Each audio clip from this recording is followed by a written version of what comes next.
listening to the Morning Roast on 95.7 The Game. It better not be roasting me if I'm giving them all these intros. We're not roasting you anymore, Clay Thompson. It's good to see you tonight at Crypto.com Arena. Good story by Kendra Andrews on ESPN. How he keeps his mind and body ready to go, especially coming off those gruesome injuries. As the segment is presented by Golden State, serving the Bay Area serving the Bay Area for 3 generations. When you succeed, we succeed. Visit GoldenStateLumber.com. Got tongue-tied there. Dalton Johnson, 8 o'clock. Laura Britt, 8:30. I get a kick out of our breaks because Say I Love You came in, and there's no passionate fan. No more passionate fan about the Giants than Sam Lubman. Sam Lubman is the biggest Giants fan I know. No, hands down, no argument. Sam Lubman sleeps in Giants pajamas. He will cry and fight me to the death for a Farhan platoon. Don't do it. I respect it. I do respect it. I do respect it too, as foolish as it may be. I do respect it. Here we go. You know it's not baseball season until we get this text. That's how you know it's baseball season. Xfinity Mobile text line, 925. Stop acting like the A's don't exist. You guys only name the Warriors, Niners, Giants, Bay Area teams. You have a lot of listeners that prefer A's over Giants. That's Joe and Ramon.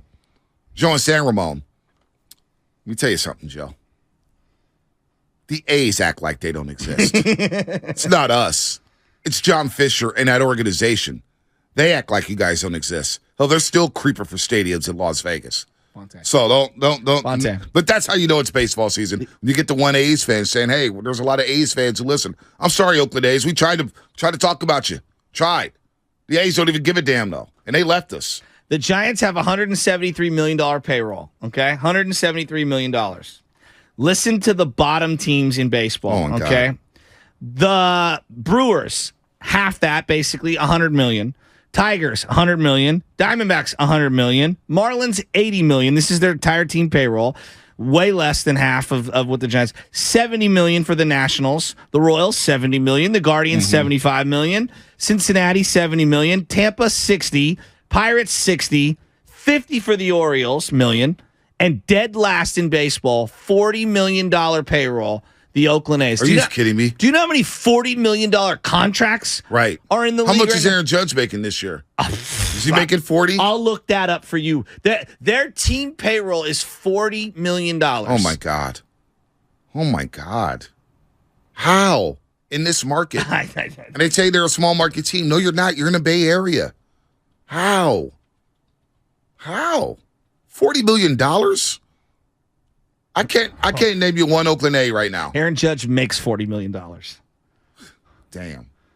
Here, listen to these salaries. I feel so bad for A's fans. Listen to some of these salaries. Scherzer is making $43 million. How much is Verlander making? Verlander's making $43 million. Aaron Judge, Anthony Rendon is making $39 million. Mike Trout is making $38 million. I mean, Garrett Cole's making. I mean, I could put together an entire starting lineup of people making $38+ million a year. I feel so bad for Oakland A's fans. I really do. Like, they averaged how much for attendance last season? 4,000? I mean, if that. And I think it was the official attendance total was like 9,000-ish per game, but that's tickets bought, not butts in the seats. 9,000 fans a game. At an A's game. 9,000. I don't blame fans, though. I don't like. I don't blame the fans. No, I'm not blaming. Oh, no. We're not blaming the fans. No, I'm saying it's the organization. That's the organization, and they don't give a damn. So when Joe and San Ramon, I like you, Joe. I do. I really appreciate you listening.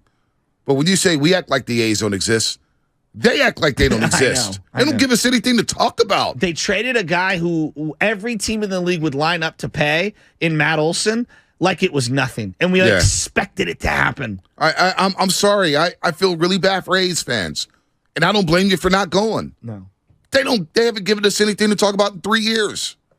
Their over-under win total in Vegas is 59.5. 59.5. Nationals. Okay. Do you have a player that you care about on the A's? I'm just asking. Yeah, Shea Langoliers is their next big prospect. I'll watch him. So, like Tony Kemp's fun. Like, he's a fun guy. He'll probably get traded at the deadline. Kemp is he's a platoon. Exactly. But, like prospects. Yes. Yeah, great. I'll like him, and then he's going to be really good, and guess what? He's going to be a Brave. Well, he's going to go back to the organization which he got traded to. Tony Kemp reminds me a lot of Profar. Yeah. Remember when they had Profar? It's great, and he wasn't even that great with the A's. No, who else is in that rotation for the A's this They year? got James Caprillion. They got Ken Waldichuk. Both those guys from the Yankees organization. The big lefty from the Braves trade, who they're comparing to Rodon and Bumgarner. And I was like, well, those are two totally different players. Did you see that article? Yeah, and then they just traded A.J. Puck, and remember it was going to be Puck and Luzardo. Yes. Now both of them are with the Marlins. So it's just, I don't know what they're trying to do, and really I don't care, and I'm an A's fan. Wow. Poor Spadoni. All right. Sucks. It does. But that's just where they're at. If they're not going to invest the time, like I'm not going to invest the time. There's a lot of great A's fans out there too. I really enjoyed going to A's games when they were humming. Just as we're kind of like juxtaposing the Giants and the A's, and there's the Warriors, and this is why I will go to bat Jed York and Joe Lacob. Now, people can have their opinions. They're not perfect. I'm not here to say that they're perfect. But when I look at the way they've run their teams over the last decade, I can say with a straight face, they want to win. They want to win. They put their money where their mouth is. They have kept these teams in this region. Mm-hmm. They've built beautiful palaces, and they have stepped back and put all the money where their mouth is. Do they make a decision here and there on the roster? Maybe, but guess what? They own the damn team. Right. I'd much rather them be that way than the way John Fisher is. No. Dragging his feet for 2 decades on a stadium. He won't even come out and speak. Joe Lacob can't wait to get in front of a microphone. Joe loves it. Jed York, he's kind of stepped back a little bit, but he'll talk from time to time. Jed's been a great owner. If you really take a step back. He's been a good owner. He's been a really good owner. And you look at the last decade, like I know it was bad with Chip and Tom Sula. He's pivoted quickly. He's been a good owner. There are 20 NFL franchises that would die to have the success that Jed York has had. So you got that. You got the Giants brass, although we're down on them right now. John Fisher's nowhere to be found. All right, let's move on from the A's. Charles Barkley over the weekend in Salt Lake City on TNT. Draymond Green was doing some announcing. He was mic'd up, and Charles Barkley and Shaq and Kenny Erdy were there. And here's a nice little back and forth between Draymond Green and Charles Barkley. Now, I would like to know how many people agree with Charles Barkley. This could be a year where you see a 6 or 7 seed in the finals, and it's not really that. I hate to say it, but the Golden State Warriors are cooked. That's crazy. You said that last year, but we all know you don't know what you're talking about. I didn't say that last year. No, I did not say that last year. You said it every year. You said it every year since I've been in the league. That's not true. But y'all are cooked now. Are we? Yep, y'all are done. It still leaves us 4 ahead of you, boss. Yeah, I'm telling you, y'all are done. I have a question without, let's say if Draymond wasn't here. Y'all are cooked. Are the Warriors cooked? I feel like we've had this same conversation back and forth for months now. I will say, hey, they're not playing good right now. And then the pivot is they just won the championship. And both are true. You're right. Or the pivot was there's a lot of season left. Okay. But now and they're only a game out of lost column from a 4 seed or 5 seed or blah, blah, blah. Which is fine. But now there's not. Whatever. Regardless. I don't want to argue about, well, you can't count them out. Wow, they have championship DNA. We know they have all those things. Here's what I will ask you, Bonte. And I asked the audience, and I got a wide variety of responses. If you believe like Draymond does, and I feel Draymond on this, like you did just win. You do deserve the benefit of the doubt. But how do they change it? How? Physically explain to me how they go from what I've seen over the last 2 months, 3 months, to closer resembling what we saw last year in June. Well, Draymond said it after the Clippers game. You got to be better defensively. You got to have a will to play defense. Defense is about second effort. It's about defending for 24 seconds. And if you give up an offensive rebound, well, damn it, you better defend for another 14 seconds. And that will on the defensive end just hasn't been there. Now, are they a year older? Of course. The core is. Maybe they're a step slower. But guys have to defend. And can they change that with the same personnel that they have? I don't know. It doesn't look like it, right? No. Point of attack defense just hasn't been there. Clay's not the same defender. Jordan Poole's not even close to being an average defender. Not even close. When you talk about defense, I'm asking out loud here. Can you ever be a great defensive team, like overall, when you're relying and let's say your top 6 guys, and I know he's hurt now, Curry, Clay, and Poole, right now, these versions of them, can you ever really be when half of those guys aren't great defenders right now? Can you be a top half defense? I mean, if you had Wiggins and Draymond and Looney playing well, they offset some of those things. Okay. However, they have no rim protection. And I know. And size on the perimeter. It's size on the perimeter. Guys are Lateral going by quickness. them. They're blowing by these guys, the middle of the floor, right in the middle of the floor, and it's creating so much spacing. Teams are collapsing the Warriors' defense at will. And I've seen so many other opponents, Shasky, attempt open threes from the corner on the wings. It's been unbelievable. So we got a special call here coming up. Let me read the legal. The bass singles out. We'll get to RJ and Fairfield in just a second. You're listening to 95.7 The Game, KGMZ FM and HG1 San Francisco. Always live on the free Odyssey app. Download the Odyssey app and favorite 95.7 The Game for the best and most up-to-date sports coverage. Papa Shasky. It's been a while. Oh. What up, Papa Shasky? What's going on? We start talking baseball. Papa Shasky called in. Loves baseball.